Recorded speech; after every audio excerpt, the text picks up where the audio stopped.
Good morning. A few years ago, the inseparable team of director Oded Davidoff and writer Noah Stollman came across a less-known story by Nobel Prize winner Bashevis and fell in love with it. 2 years later, they came to me with a very, very paradoxical script. It was a story set in Poland about 100 years ago, within a very religious Jewish community, but yet told in a suspenseful, modern, dark, humored way. To tell you more about it, here's Noah Stollman.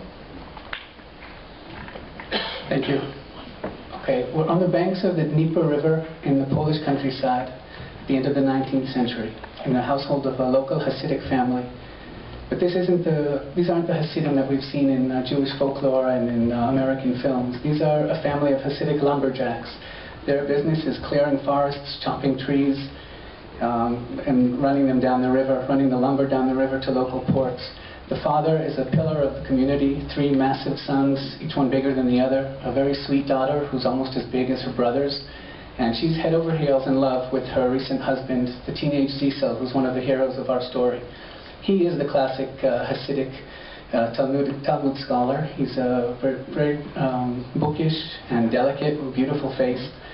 And the brothers can sense that he's trouble, but they just don't know exactly how much trouble he is, because Zisel, in effect, is trapped. He's trapped in the house, he's trapped in the role that he's playing, he's trapped in many ways.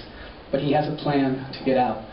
And one night, he sneaks out of his bedroom into his wife's bedroom, puts on her clothes, her head covering and her dress, and he transforms himself utterly into a beautiful young Hasidic woman. And he proceeds to steal all the cash in the house, he steals her dowry, her jewels, and he escapes, never to return. And he runs across a few counties to where he meets his former study partner at the yeshiva, Azriel, who he's been longing for ever since their yeshiva days. Now, the meeting between them is explosive, literally. It's passionate, it's sinful, it's exhilarating, and it opens a world of possibilities for them. But what Zisel's actions have also done is he set off a ticking time bomb, because he's left his wife a grass widow. In Hebrew it's called an aguna, literally a chained wife. She can either remarry, she can't have children.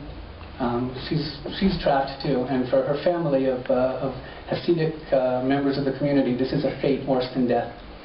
And so the rabbinic court snaps into action. They send the head rabbi sent out an agent of the rabbinic court to track Zisel down. This is a man whose name is Mendel Malach HaMavis, which is Yiddish for angel of death. He's very good at what he does, tracking down runaway husbands. He's a man with a dark past, a violent past. He's a penitent, a born-again Hasid, and he'll do anything he can to be accepted into the community and put his past behind him. Now, he's given license to track down Zisel. He needs either his signature on a bill of divorce or proof of the husband's death, and he's given license to bring Zisel back, dead or alive. And so, from this point on, the stories converge. Zisel and Azriel escape to the city of Lublin, where, through a very unique strategy, they try to pull off a relationship that's about 100 years ahead of its time. They have no role models, no precedent, they're on their own.